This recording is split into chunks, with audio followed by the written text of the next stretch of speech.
hello लोगोफोर बड' जब info YouTube चेनेलाव बरायबावबाय आसा खालामो बयबो मोजां दङ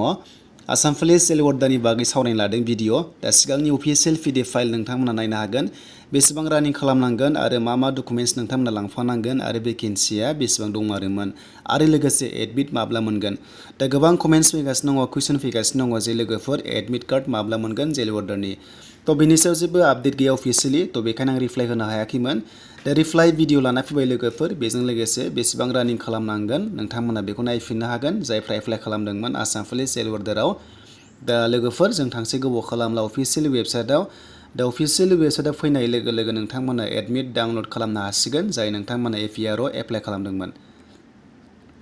दा लोगोफोर एपिआर एप्लाइ खालामनायफोरा बे मोननै अपसनाव नोंथांमोना जेराव एप्लाइ खालामदोंमोन बेयाव डाउनलडआव थुनानै एडमिट डाउनलड खालामदो दायो डाउनलड जागासिनो दङ आरो रिलिया स्टार्ट जागोन 25 अक्ट'बरनिफ्राय नाथाय माखासे डिस्ट्रिक्टआ दायो एडमिट मोनथ'नाय नङा लोगोफोर जेरै क'क्राझार बाक्सा थ' नोंथांमोना इलेक्सन जानायनि थाखाय मोनथ'नाय नङा स' बिदिब्ला जों थांसै दायो सिगांनि अफिसियेल पिडिएफ फाइलखौ नायफिननोसै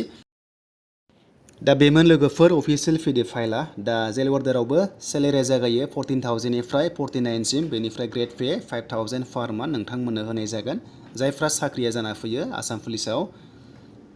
तो बेनिफ्राय जोङो भेकेन्सिखौ नायगोन दा भेकेन्सिया जोबोर खम नोंथांमोना कम्पिटिसना हार्ड जागोन दा नोंथांमोना स्पिड खारथारनांगोन दा केटेगरि वाइज नायोब्ला आनरिजार्भ गोजा मेक्सिमाम 116 दं हौवाफोरनि आरो हिन्जावफोरा दङ 11 दा एसटि एचआव हौवाफोरा 8 दङ बेनिफ्राय हिन्जावफोरनि थाखाय होनाय जायाखै अब्लाबो आनरिजार्भआव नोंथांमोना एप्लाइखौ खालामनानै लानो हागोन दा एसटि पियानो जा गासिबो जा नोंथांमोना आनरिजार्भआव इलिजिबल जागोन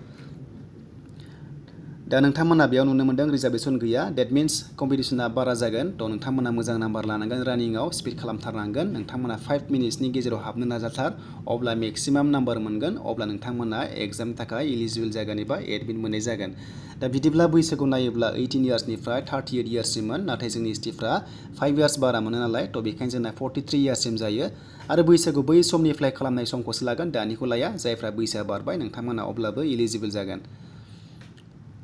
दा बेनोसोमोन लोगोफोर माखासे बैसोनि खोथा दानिया जों नायनोसै क्वालिफिकेसन थ' क्वालिफिकेसन होनाय लोगो लोगो बेयाव नोंथांमोना जायखिजाया सिम्पल 10 पास जानाय एप्लाइखौ खालामनो हादोंमोन दा बेयाव दङ नै 10 पास जानायफोरानो एप्लाइ खालामनो हादोंमोन हौवाफोरा आरो हिन्जावफ्रा 8 पासनिफ्रायनो एप्लाइखौ खालामनो हादोंमोन आरो फिजिकेल स्टेन्डार्ड नायोब्ला नोंथांमोननि हाइटआ 160 सेन्टिमिटार जाथारनांगोन जोंनि एसटिफ्रा बेनिफ्राय हिन्जावफ्रा 142 सेन्टिमिटार जाथारनांगोन दा लोगोफोर हौवाफोरा 10 पास एप्लाइ खालामदोंमोन बेनिफ्राय हिन्जावफ्रा 8 पासआनो एप्लाइखौ खालामदोंमोन दा हाइटखौ नायदो जोंनि एसटिफ्रा 160 सेन्टिमिटार हौवाफोरा आरो हिन्जावफ्रा 142 जानांगोन आरो लोगोफोर चेस्टआ नोंथांमोना एक्सपेन्ड खालामबा 81 सेन्टिमिटार जाहैथारनांगोन थ' नोंथांमोना बेखौ सोलोंबाय थाबानो जाबाय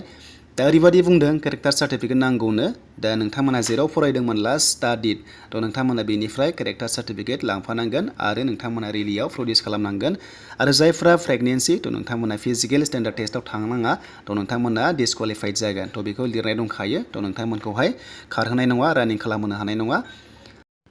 दा नोंथांमोना केरेक्टार सार्टिफिकेट लांफानांगोन जेराव नोङो फरायदोंमोन लास्ट थ' बेनिफ्राय लांफानांगोन जेरै 10 पास जानायफोरा थ' नोंथांमोना स्कुलनिफ्राय लांनांगोन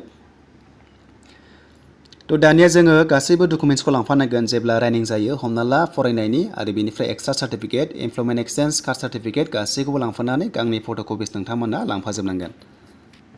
बेयाव नोंथांमोना रानिं खालामनांगोन 1600 मिटार्स खालामनांगोन हौवाफोरा आरो हिन्जावफोरा 1200 मिटार्स खालामनांगोन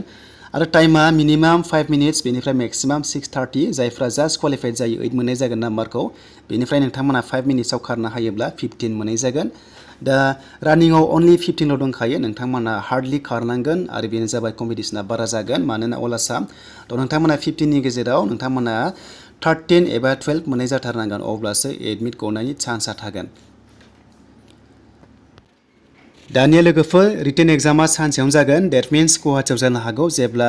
रानिं जोबो बेनिफ्राय सिलेबासा नायदो 75 नि एग्जाम जायो माल्टिपल चइस टाइम जागोन थ' बेयाव नेगेटिभ मार्किंबो गैया मोनसे कारेक्ट जायोब्ला 1 नाम्बार नोंथांमोना मोननाय जागोन बेनिफ्राय लेंगुवेजआ इंलिश आरो एसामिसल' जागोन नोंथांमोना अफलाइन एग्जाम होनांगोन 75 नि जायो नाम्बारा दा बेनिफ्राय इंलिश थागोन मेथ्स थागोन जिके थागोन साइन्स थागोन इन्डियान हिस्टरि आरो आसाम हिस्टरि थागोन दा गासै 75 जागोन बेनिफ्राय एक्सट्रायाव 10 दङ नोंथांमोना जायखिजाया दानि सोलिबाय थानाय रेलि बादि जागोन थ' एक्सट्रा सार्टिफिकेट दङब्ला नोंथांमोना नायै 10 मोननाय जागोन थ' बेनिसोमोन लोगोफोर